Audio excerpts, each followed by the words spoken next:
Hey guys, welcome to another episode of Business Uncut. I've got Callum here today, one of our managers at New Wave, and today we're going to go look at the 2024 tax planning sessions that we do with clients, why we do it, why it's important to do it. Right now we're sitting the 1st of May. We started tax planning March, and we're going to continue to do tax planning with our clients over the next month or so with the intention of getting everything done, I guess, pre-30 June. So let's just fire some questions that most clients ask is why do we do tax planning in the first place, Cal? Tax planning is probably the most important service that you can get from an accountant. What always happens is when we get a new client come on board and we do the tax return for them and we go, okay, look, done your tax return, here's your bill for X amount. 9 times out of 10, the client will ask, hey, what can I do to bring that tax bill down? And once 30 June's happened and we're after that year, there's not a lot you can really do to bring the tax bill down. So what tax planning is catching up with clients before 30 June happens and looking at what that tax bill might be and actually strategizing with the client to see what we can do to reduce that tax payable down. So that's why I said it's probably the most important service, because it's very important to look at where you're sitting before the year actually finishes, so then that way you can look at what strategies you can implement to bring that tax bill down. Yeah, it's super important to just make sure that you have an understanding as well that each year is going to be different. Tax rules change, your circumstances change. If we bring some examples in there, we've got a whole bunch of e-commerce clients that we deal with, and throughout the year, there may be specific items that may change. So for example, I met with a client recently, they had just sold a whole bunch of their cryptocurrency. Their business was doing well, probably a little bit better than last year. Their expectation was, I'm gonna have to save a little bit of tax, a little bit more for the actual profit that I had compared to the prior year, but nothing else is possibly gonna change too much. We had a look at it and we saw there that being e-commerce, they love everything that's digital, cryptocurrency sales. For them, they thought, well, I didn't actually make any sales. We were just transferring from one cryptocurrency to another. Well, unfortunately, the ATO looks at that as an actual sale itself. So you've got to be careful with these sort of things, because a lot of the time what will happen is that when you look at your ATO reports, the ATO will generally bring up a report after 30 June that says, here's the income that you made from any wages that you had, any dividends, and then now what's happening, and it's been happening over the last couple of years, is that they're identifying cryptocurrency in there as well. So that's just one example. Any other sort of examples that you've come across where a client probably had a bit of a shock, but it was at least it was a shock before 30 June in terms of their tax? Yeah, definitely. I actually met with a client today and we did tax planning for him, and his business has significantly grown. The revenue for the previous year was around 150,000, and up until the end of March, he's already made 350,000. This client's a sole trader, used to his tax bill being around 10 to 20 grand. Yep. Right now, after he's already paid some installments, he's looking around $90,000. So Crazy. we caught up today, and he's like, "Whoa, I didn't realize it was going to be that much." He understood his business had grown, but didn't realize that's how much the tax bill had grown. Because he was a sole trader, the amount of tax he was paying was growing also in proportion, because the tax rates are obviously going higher. So that's just a prime example of why tax planning is so important to catch up with clients, is to identify, okay, well, what's changed, like you just mentioned before, in previous years, and then look at what we can do before the year finishes to bring it down. Yeah, exactly right. And people are probably asking, well, what's the difference between, just we're going to pay that anyway after 30 June? Well, the biggest difference is now know what the potential tax is going to be. Yes, we're going to sit there and try and help you to minimize that tax as much as legally possible, but at least you now have a strategy on how to tackle the tax implication that's coming, rather than coming up to May in the following year, preparing the tax return and going, I've got another $60,000 of tax to pay. So we've essentially given this client a 1 year head start. If they didn't have that cash, which we can go into that later on how to save tax properly, but if they didn't have that, at least they've got 12 months to try and figure out how to do that. 100%.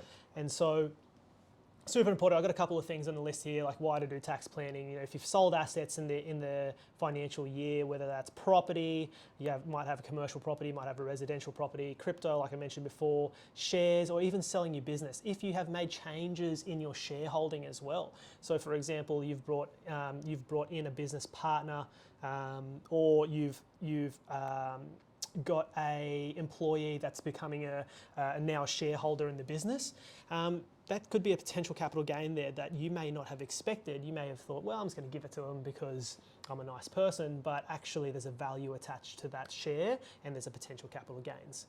So those are sort of some aspects. Are there any other things, Cal, that you think that, if there are, what sort of other major changes should clients be looking at for tax planning? In what way? Like in terms of structuring? Yeah, just things that may allow our listeners to go, well, I actually have done that in the year, and they may have not thought about it because all they're thinking about is income and business, and they may not realise there's actually a potential tax consequence. Yeah. Okay. So you mentioned before, like shareholding changes. What we do see during the year is quite commonly restructures. Yep. So even if you're not in a company, but you may have changed from a sole trader to, let's say, a trust, or a sole trader to a company. That's a big one. Or even into a different structure, that can still trigger a capital gains tax event, and you may need to look at, well, okay, did I actually sell a physical business that has a dollar value to it? If so, then there may be tax on that. So that is something that you do have to plan for if you're doing tax planning. Even if you're moving vehicles and so forth around, you may have been a sole trader and moved into a company. Even if you did that restructure correctly, if you're still transferred assets from when you're a sole trader into that company or trust, then you need to look at the tax consequence from that as well. You mentioned the big ones like cryptocurrency, investment property, shares. Yep.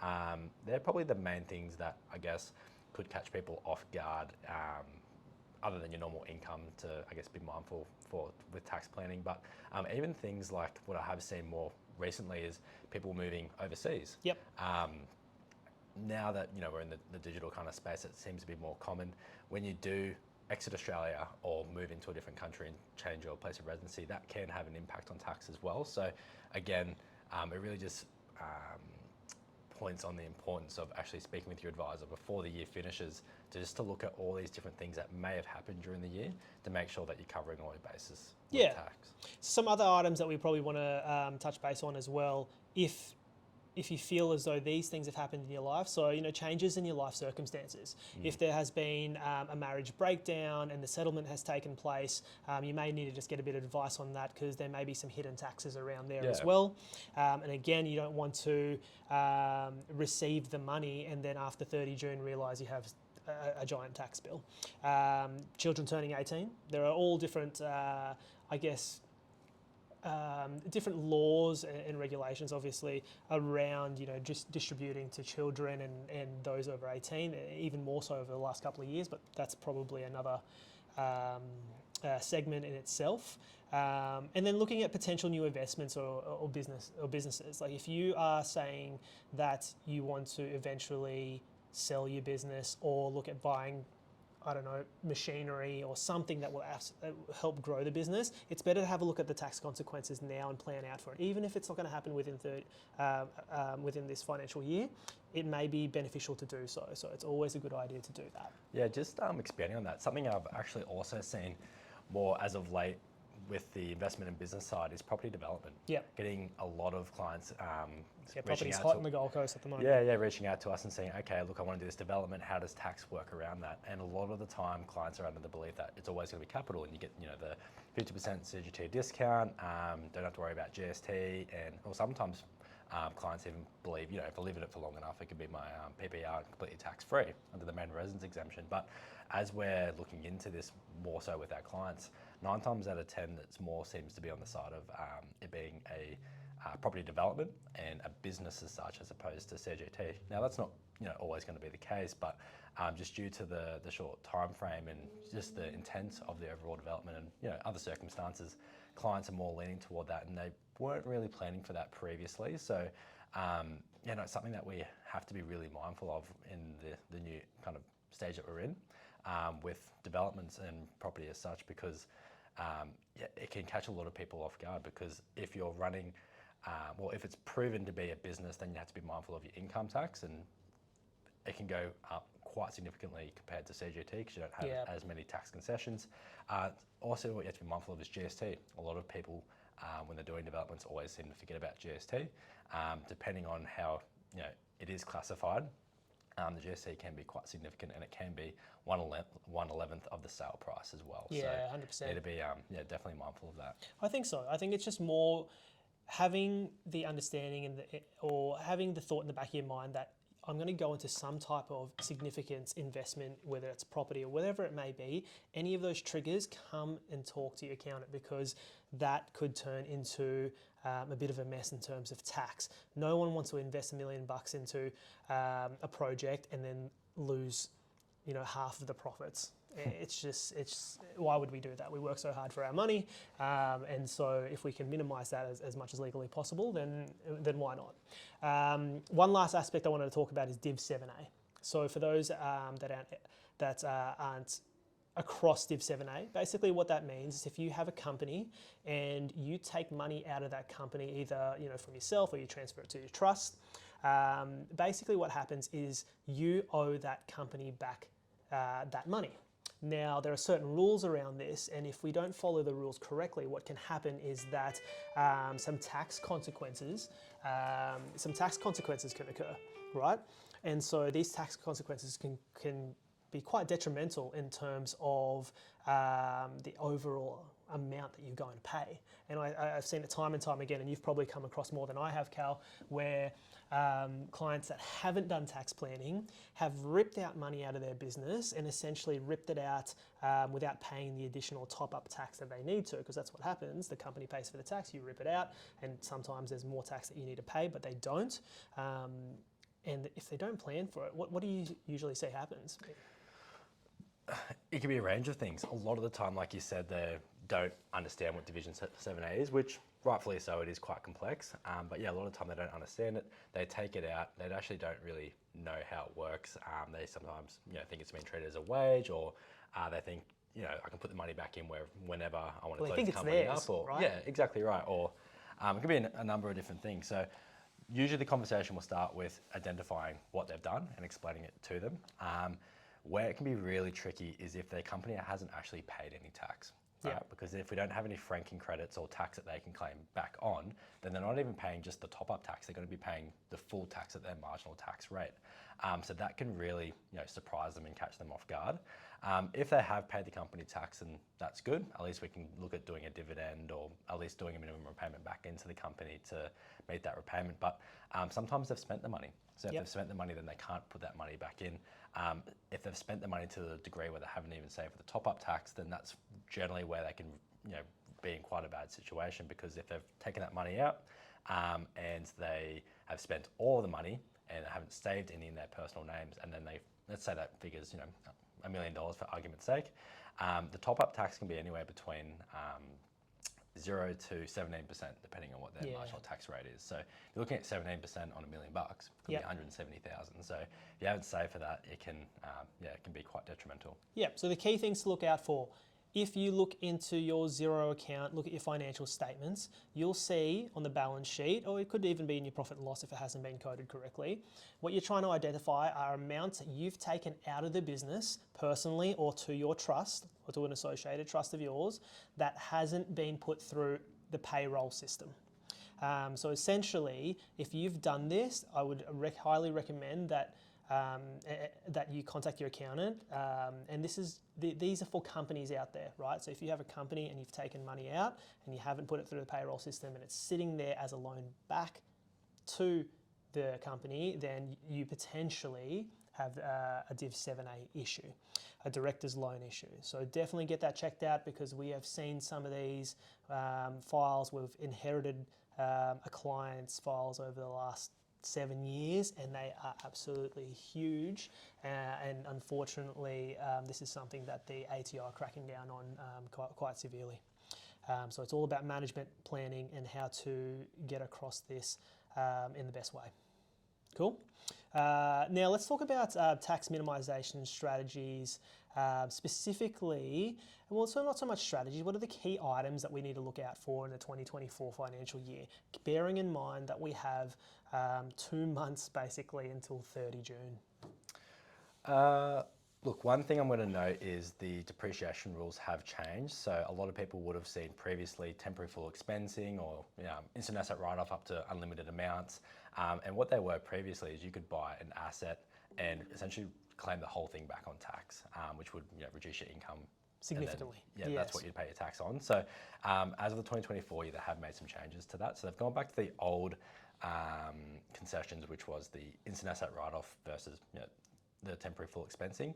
So anything $20,000 or less, you can still write off, which is great. But anything over $20,000, if you've elected for the simplified depreciation rules, you need to add that to what's called the small depreciation pool, and you claim a flat 15% of that asset in the first year, and then 30% of the remaining balance every year on after. So that's quite a significant change, because a lot of clients are still under the belief that I can buy large pieces of machinery or a motor vehicle, anything of that nature that's over 20,000, still write the whole thing off, which unfortunately isn't the case anymore. Yep. If it's under 20 grand or less, then great. But so what's it look like for tax terms? Let's say someone wants to buy a piece of equipment for their e-commerce business, because they're going to buy a packaging equipment. It's $100,000. They buy it before 30 June. How does that look like in the 2024 financial year compared to the 2023 financial year for tax purposes? And let's assume it's a company. Okay, cool. So it's a company. Let's say its profit was $200,000 before it bought the piece of machinery. It spends $100,000 on the machinery. So what is going to happen is their profit's going to reduce from 200 down to 100. This is in the last financial year? This is in the last financial year, correct? Yep. Which then they'd pay their tax on. So as opposed to paying 25% on 200,000, which is 50, they're now going to be able to claim the 100,000, and their profit will be 100,000 after that deduction, which they'll then pay 25% on. So 25 grand. So previously they'd get a $25,000 tax saving. Now with the new rules, because it's over that $20,000, they can only claim 15% of that 100,000. So they're only going to be able to claim 15,000 of the $100,000 expense. So their profit's going to reduce from 200,000 down by 15 to 185,000. Which then they'll subsequently pay their tax on. So which is significantly higher. Yeah, massive difference. So so in that example there, you were saying there's about a 15K deduction, right? And on a 25%,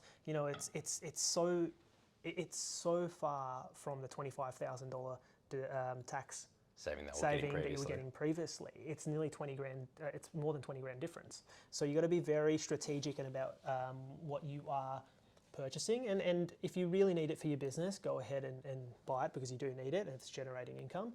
But if it's one of those purchases where you think, I'm going to buy a ute because I think it's going to be a great deduction for my business this year. I don't really need it, just want one. Well, it's probably a good idea to have a think about the tax consequence around that. A lot of questions I'm also getting around is EVs, electronic vehicles. So would you say they're a good asset? If you're needing a car, and again, if you're needing it, don't just go out and buy one. But if you're needing something to depreciate it, would you say it's a good way to go? Right now, they're a great way to go. So just to recap or refresh the audience, if you have a company or a trust and you do buy a vehicle in there, if that vehicle is not an exempt vehicle, then your company or trust is likely going to be liable for what's called fringe benefits tax. And fringe benefits tax is additional tax that the entity pays when it's providing the employee or the owner a fringe benefit. So that's quite a significant impact when you're running a business and you're buying a vehicle, thinking you're going to get the depreciation deduction, the fuel servicing insurance deduction, but then you do get a FBT bill at the 31st of March. If you buy an EV, depending on the amount that the EV costs and how the EV operates, it can be exempt from FBT. So it can be quite a significant saving if you do want to go down that route. With EVs as well, the cost limit that you can depreciate on an EV is higher as well compared to other cars. So like you said before, if you need to buy a car and it interests you to buy an EV, then there's definitely more favourable tax benefits from doing so versus a general car. But again, just don't buy it just because you think it's going to save you tax. Do it because you need it. And then tax is the secondary reason why you purchase that EV. Cool, very good. So other things we can do, key items for 2024, pay super. before 30 June. Generally, we advise that if you're paying super for your employees, we try to calculate what that is, and making sure that the payment is done by at least the 21st of June. This gives you time to actually lodge the necessary documents, the payments, and it needs to be in their super accounts before 30 June.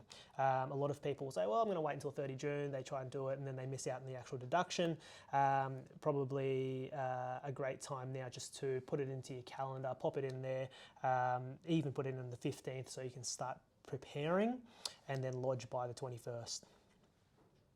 What else, Cal? In terms of key changes? Yeah, anything for the 2024 financial year. So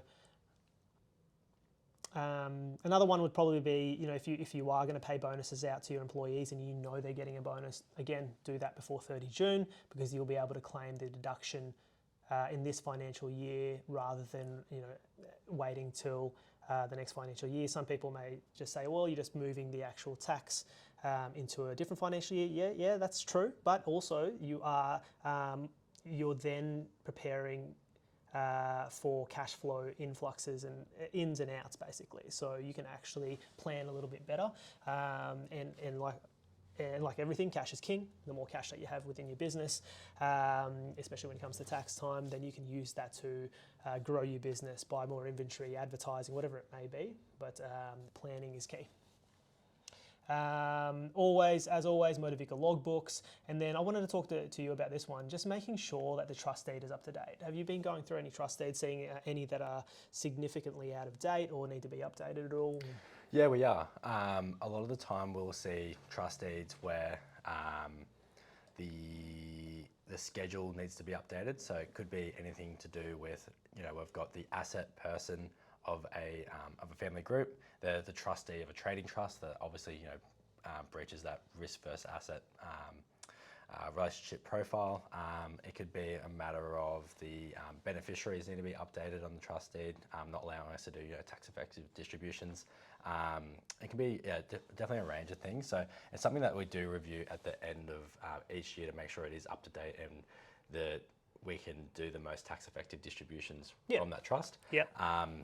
But yeah, even the deed themselves, how they can be written, may need to be updated. It's probably more of a question for a lawyer, but definitely something to ask the question about and look into every relatively regularly to make sure that it is providing you the best outcome. Yeah, I think we'll do another episode on just deeds themselves and how to utilise them as much as possible, but also get a lawyer in to discuss the actual legalities around asset protection and all those sort of items that will be very, very beneficial to business owners. We'll do that in another one.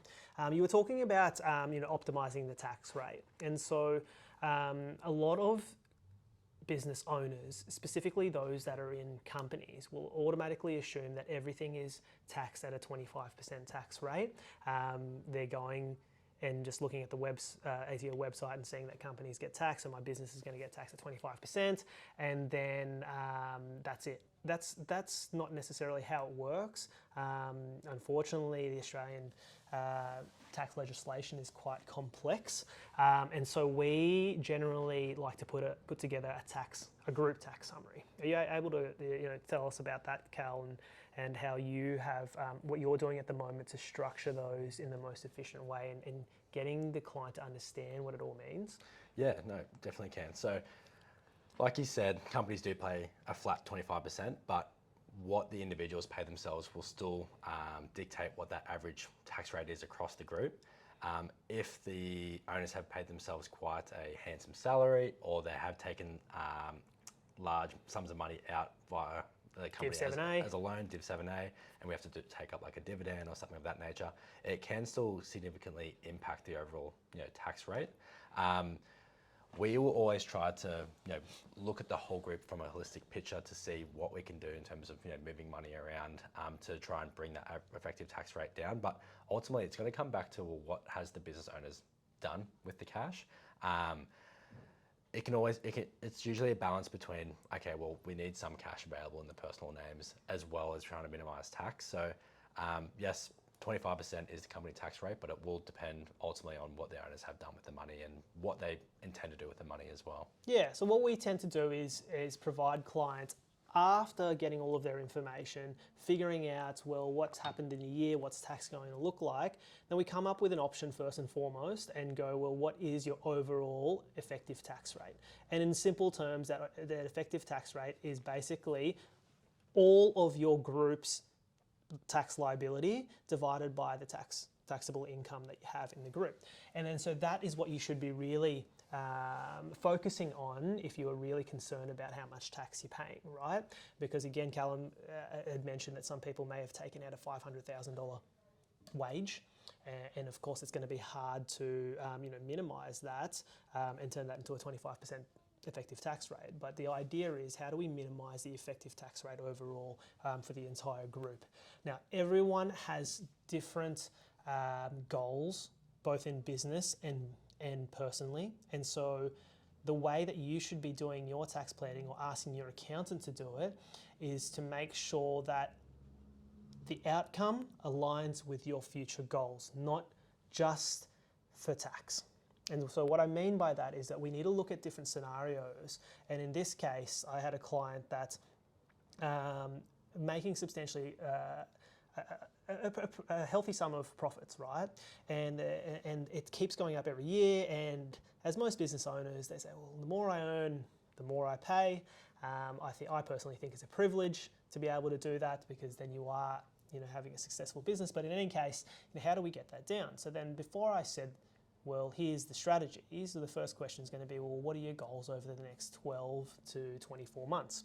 Are you going to be buying any property? Are you looking to, what are you going to do with that profit anyway, right?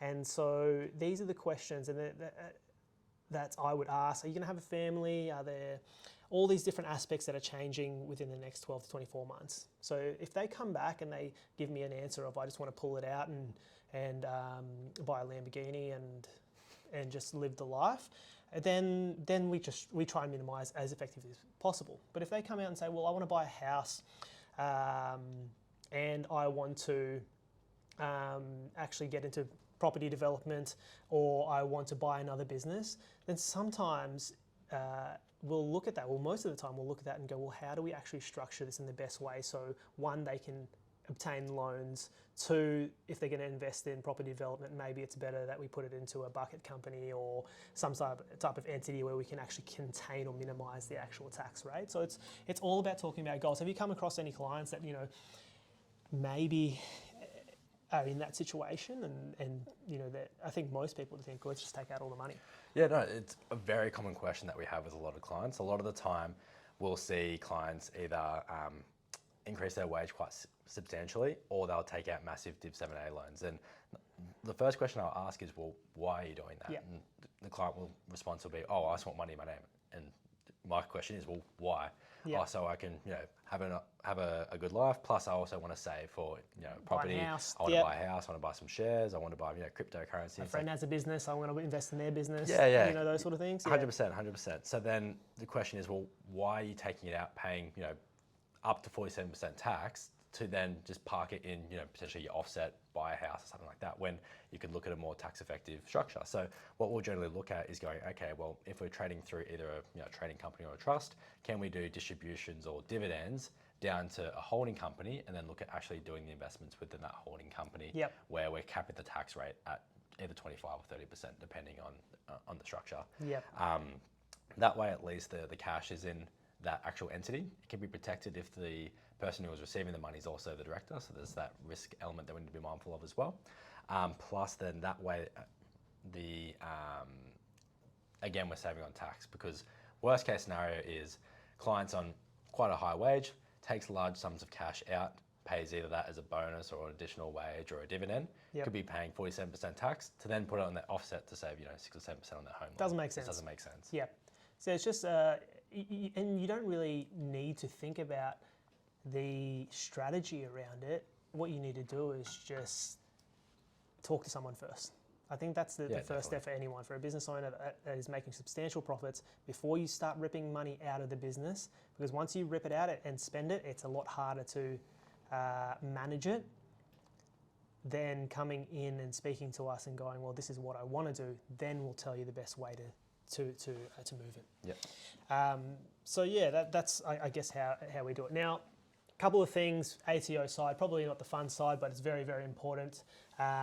We have some new people that are in government over the last couple of years, and they are, I would say, a lot more aggressive in terms of the ATO. So these guys are really, really trying to recoup all of the money that they gave away over the last few years.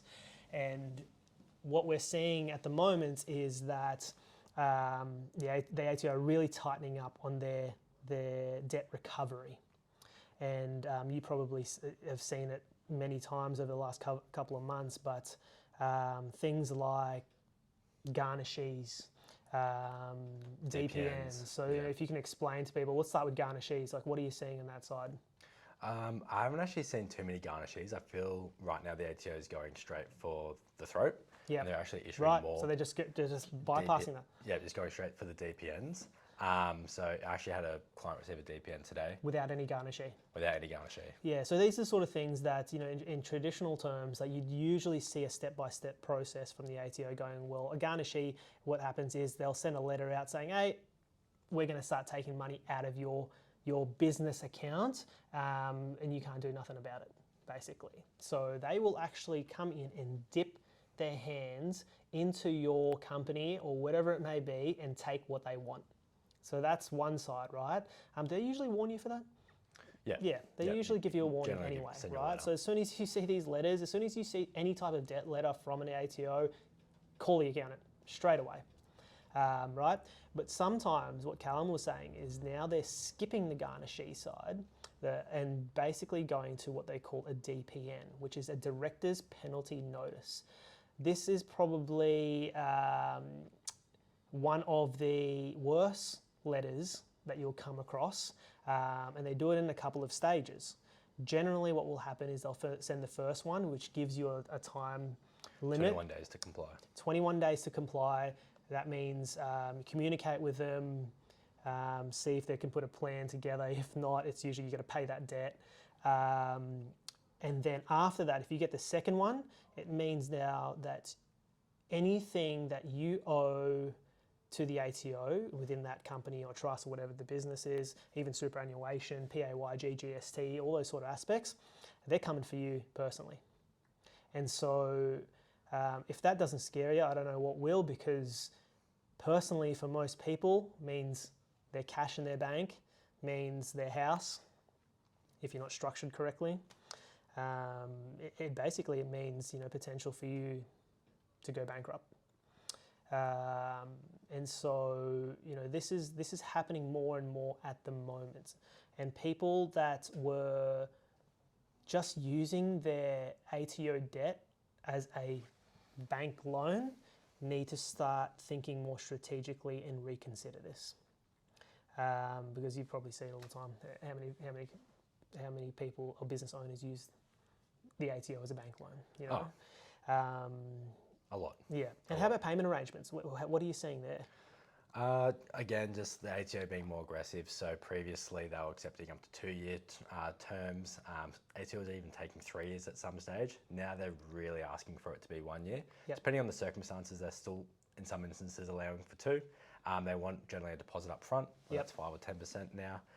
And just the information that they want before they're even willing to kind of look at it or accept it is a lot more strenuous than what it was before. Yep. So they're wanting what they call capacity to pay information, and they're also now introducing a business viability tool, which is what you've got to complete, pop in margins, so on and so forth with your products to actually see whether the business is viable, and you have to submit that to the ATO. So they actually want to see whether your business is running profitably and is viable in their own, I guess, terminology before they're willing to even look at it. So yeah, just like I said, they're being more aggressive. They're scrutinising a lot more because they want their money. Yep, that's exactly right. So how can you get in front of this? In simple terms, it's going to be about planning and understanding that not every dollar in your business is yours. Unfortunately, that's the country, in our country, and we should all be, I guess, happy that we live in this country because it actually goes to great things. We have great infrastructure, we have great everything. Your taxes go to, or some would argue it wouldn't, but I think we live in a great country for healthcare and so forth, but we have to pay taxes, right? And so how do we actually tackle this? Because a lot of clients will say, well, they take so much tax and now I can't, do what I want to do. I can't live what I want to live. And unfortunately, it may sound harsh, but sometimes you need to look at, well, how is the business performing in the first place? Are you living above your means in terms of outside of the business? And then how do you balance that so that you can actually pay your ATO debts and also live the way you want to live? But at the same time, if you can't, how do you fix the business so it actually is more profitable? How do you and that comes to planning, that comes to ensuring that you have cash flow projections and budgets and making sure that your margins are right and making sure that the business is actually growing and you're keeping track of those figures. Because this is where it all gets lost. I think that most people will end up in this situation where they have ATO debts because they didn't manage, they haven't managed their business figures well enough. Unfortunately, it does sound harsh, but if you plan effectively, yes, you may get into a bit of strife, but at least you can control it at an earlier state. So definitely have a look at your ATO debts if you have them, because what is coming up might be a complete game changer, not for good for business owners, but essentially the government are looking at passing a bill so that general interest charges are no longer deductible by businesses that have ATO debts. And so what that means, if you had, let's say, a $500,000 ATO debt and you've racked up 50K worth of general interest charges, that is now non-deductible. And 50K, again, for a company, you're looking at substantial amounts of money as additional tax that you have to pay. So why are they doing that? I think it's so that you are approaching your banks and so forth and getting it off actual lenders rather than using the ATO. So be very mindful about the ATO. Now, I think that leads us to the last section, which is probably going to be about schemes and tax avoidance. And everyone,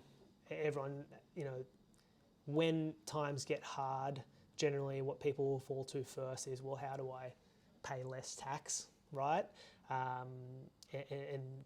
And I think that should be secondary to actually going, well, how do I actually improve my business rather than how do I pay less tax? But in saying that, we need to talk about schemes and tax avoidance, because I think it's a big one that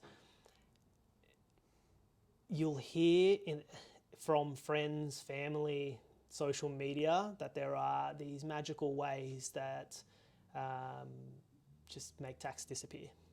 And I don't know, have you had any examples of clients come up to you and say, well, can I go to Dubai? Or Yeah, that was what I was just about to suggest. The most common example I get is, I'm a digital nomad. I have an e-commerce business. Can I go travel to Dubai for 6 months? Because they've heard of the 183 day test, and then come back to Australia and pay no tax because I'm a Dubai tax resident.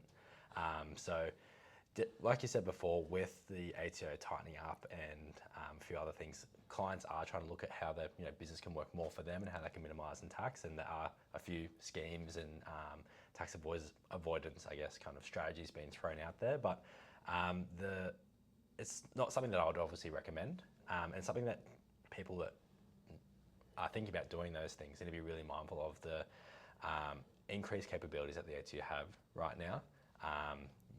They can look at your bank accounts. They obviously speak to all the other government agencies, so they can see if you're traveling, you're not traveling. So you have to be really mindful with what you're doing and what you're trying to get away with, because the ATO has more power than what they've ever had, and it's really not something that I would want to gamble with. Exactly right. And so my advice here is, if you're spending time looking for schemes or strategies and paying all this money, I would more so try and invest that time and money into ways to actually build and improve your business in the first place. Because if you're making so much money that tax doesn't matter anyway, then you won't be in this position, right? So many people are like, well, how do I avoid tax? How do I get out of here? Well, should I go to Dubai and do this? But it's like, well, stop doing that, and first and foremost, stick to the basics first, which is get a great structure in place, do your pre end of financial year tax planning, and then regularly have a look at your financial statements on how to save tax that way, right? That's the first. You'll save a heap, probably most of the amount of tax legally just by doing that. Then spend the rest of your money actually trying to improve your business, because I'm not going to say it's a waste of time. I'm going to say it's a very, very risky way of apportioning your time, because you will get sold by someone to do something that's not particularly black and white, and you will probably be the one that actually pays the price, right? Because I'm seeing these coming from the US, I'm seeing them coming from Dubai, where they're saying, hey, we'll set up a company for you. We've done it before. We do all the setup. But who's going to get in trouble for this? I don't think the ATO are going to go to Dubai and find Mr. Sheikh and say, hey, you set it up for him, you're in trouble. It's not possible. They're going to be going after you. The taxpayer. They're going after the taxpayer. So, if your sole purpose in life is not to pay any tax, then I would just suggest focusing on your business. Make the money work for you, so that tax isn't a problem. And of course, that doesn't mean that we love the tax man and that we want you to pay heaps of tax. It means we'll still try and minimise it, but protect yourself first, minimise second. Anything else you wanted to touch base on before we end the show, Cal?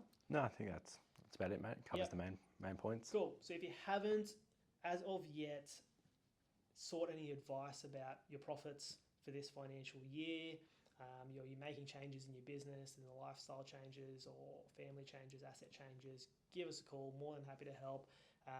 We can help clients all across Australia. Jump on our website and book in a call. Thanks, guys. Thank you.